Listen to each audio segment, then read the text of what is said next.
Alors vous avez sans doute consommé plus de fruits pendant la canicule, mais c'est surtout les glaces que vous avez préférées. La consommation, elle a bondi de 21% la semaine dernière. Les glaciers stars de l'été se mettent en quatre pour séduire et ils ont déclenché une véritable guerre des parfums. Reportage Sébastien Lacroix, Julie Tomei et nos correspondants en région. Foie gras, calisson, chocolat gingembre, mojito, des parfums complètement givrés au supermarché.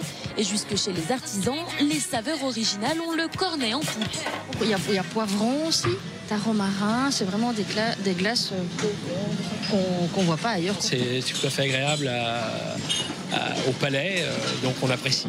Avec plus de 200 parfums, des plus sages aux plus farfelus, chez ce glacier, il vaut mieux ne pas avoir froid aux yeux. Ce qui au départ nous a lancé, c'est le fromage de chèvre. Mais vous avez pain avec pignon, vous avez tomate basilic, vous avez concombre. Le parfum, c'est le critère de choix numéro 1 pour 72% des Français. Alors face à la concurrence, ce glacier niçois a décidé de mener l'offensive sur le terrain de la créativité. Cette année, pour que les gens puissent bien bronzer, on a sorti le carotte abricot. D'ailleurs, c'est très frais en plus.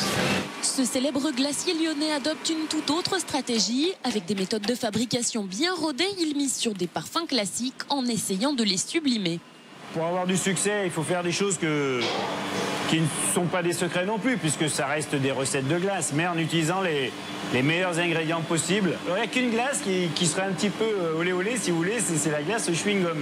Mais bon, c'est pas notre cheval de bataille, c'est clair. Même tactique chez cet artisan historique de Paris, un nombre de parfums réduit, mais des valeurs sûres. Fruit de la passion, ça fait 50 ans que j'en prends.